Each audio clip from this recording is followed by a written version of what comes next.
Cê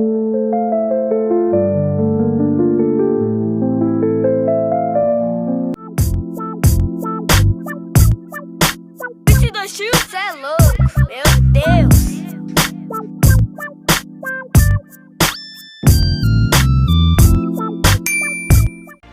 Arab Saudi secara resmi dikenal sebagai Kerajaan Arab Saudi dengan luas wilayah sekitar 2.150 km.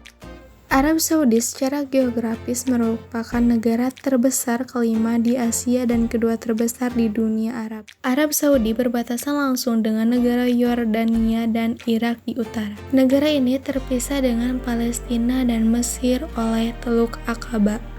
Negara ini adalah satu-satunya negara yang memiliki dua pesisir penting, yakni Laut Merah dan Teluk Persia.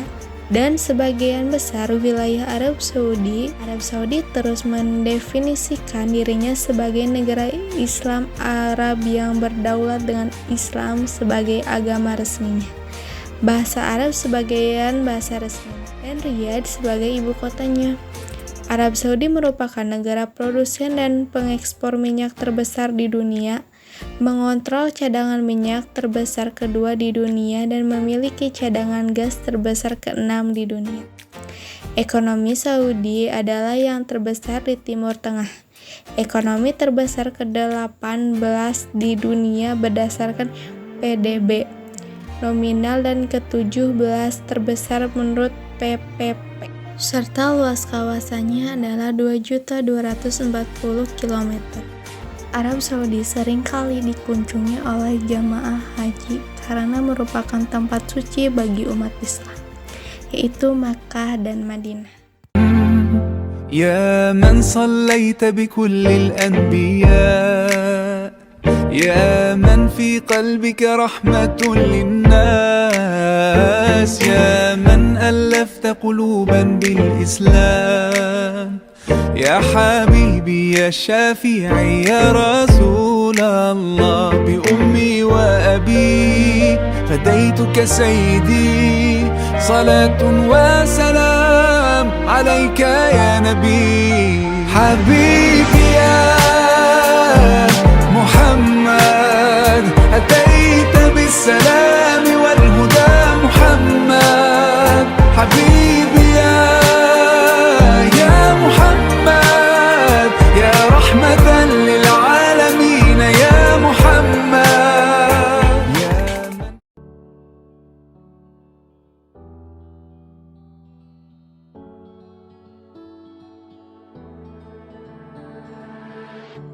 Selanjutnya, New Zealand adalah sebuah negara kepulauan di barat daya Samudra Pasifik. Kira-kira 1.500 km di tenggara Australia, di seberang Laut Tasman, dan kira-kira 1.000 km di selatan negara-negara kepulauan Pasifik, yakni Caledonia Baru, Fiji, dan Tonga. Negara ini terdiri dari dua pulau besar, Pulau Utara dan Pulau Selatan, dan beberapa pulau lainnya yang lebih kecil. Karena letaknya yang jauh, New Zealand merupakan kepulauan terakhir yang didiami oleh manusia. Bangsa Polinesia mendiami New Zealand pada tahun 1250 sampai 1300 Masehi dan membangun kebudayaan Maori yang berbeda, dan orang Eropa mulai merintis hubungan dengan mereka pada tahun 1642 Masehi. Mayoritas penduduk New Zealand adalah keturunan bangsa-bangsa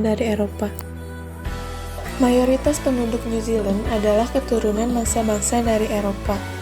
Pribumi Maori adalah minoritas terbesar, diikuti oleh orang Asia dan orang Polinesia non-Maori. Bahasa Inggris, bahasa Maori, dan bahasa isyarat New Zealand adalah bahasa-bahasa resmi, dengan bahasa Inggris yang mendominasi. New Zealand adalah negara demokrasi parlementer dan sebuah wilayah persemakmuran Britania. New Zealand dibagi ke dalam 11 dewan regional dan 67 otoritas teritorial untuk tujuan pemerintahan daerah. Sistem ini memiliki kadar otonomi yang lebih rendah daripada sistem provinsi yang sudah tidak digunakan lagi. Secara nasional, kekuasaan politik eksekutif dijalankan oleh kabinet, yang dikepalai oleh Perdana Menteri. Ekonomi New Zealand adalah ekonomi pasar bebas yang sangat maju. Ini adalah ekonomi nasional terbesar ke-52 di dunia. Ketika diukur dengan PDB nominal dan terbesar ke-63 di dunia ketika diukur dengan PPP. New Zealand memiliki salah satu ekonomi yang paling mengglobal dan sangat bergantung pada perdagangan internasional, terutama dengan Tiongkok, Australia, Uni Eropa, Amerika Serikat, Jepang, dan Korea.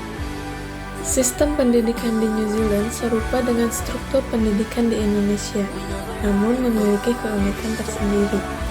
Anak-anak di New Zealand mulai masuk sekolah di umur 5 tahun dan bersekolah di sekolah dasar selama 6 tahun, sekolah menengah selama 2 tahun, dan sekolah menengah atas selama 5 tahun.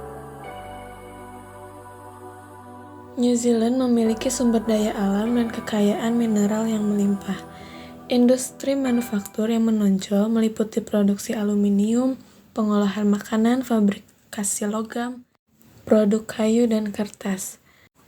Industri penghasil barang mencakup 20% PDB pada tahun 2024. Kemudian yang terakhir, Korea Utara merupakan negara yang dipimpin oleh dinasti Kim, dimulai dengan pendiri negara Kim Il-sung yang memerintah sejak pendirian negara pada tahun 1948 hingga kematiannya pada tahun 1994. Ideologi resmi Korea Utara yang mengutamakan kemandirian nasional dan kepemimpinan nasional.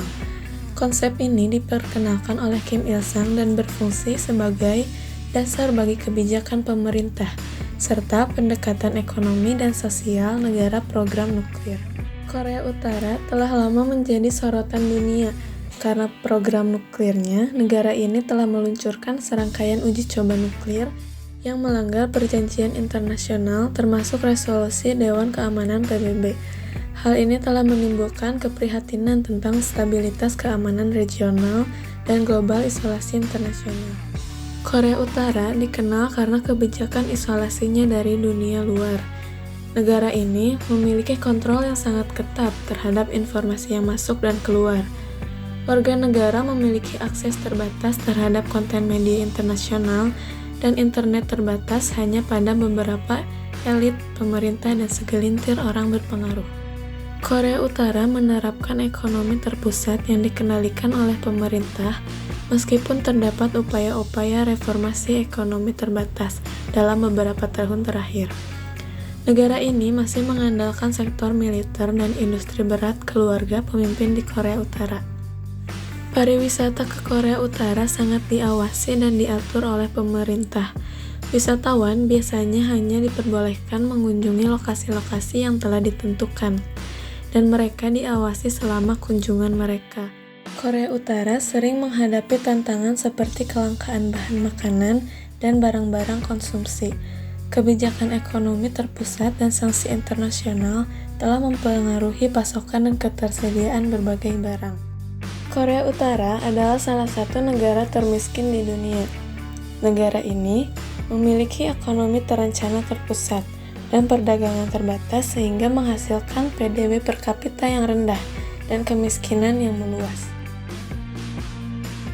Siapa yang menyangka jika negara ini ternyata merupakan salah satu negara dengan penduduk terpadat di dunia. Kehidupan Korea Utara memang tak tersorot.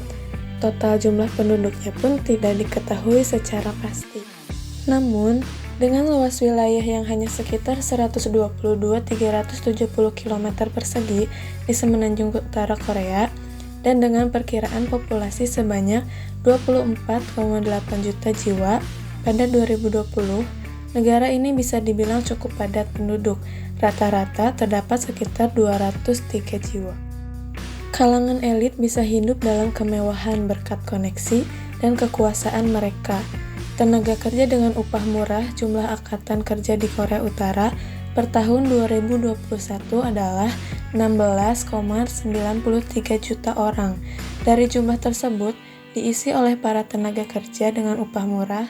Los Angeles Times menyebutkan diperkirakan ada 400.000 orang pekerja yang berada di kelas pekerja paksa dengan bayaran rendah, atau pekerja Korea Utara rata-rata mendapatkan bayaran sebesar $55 Amerika hingga $111 Amerika per hari.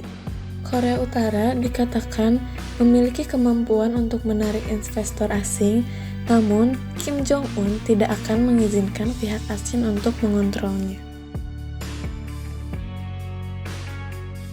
Pendidikan di Korea Utara bersifat universal dan didanai oleh pemerintah. Hingga tahun 2021, Institut Statistik UNESCO tidak melaporkan data apapun mengenai tingkat literasi Korea Utara. Anak-anak di DPRK menempuh 1 tahun taman kanak-kanak, 5 tahun pendidikan dasar, dan 6 tahun pendidikan menengah. Setelah itu, mereka dapat melanjutkan ke universitas atau sekolah tinggi teknik.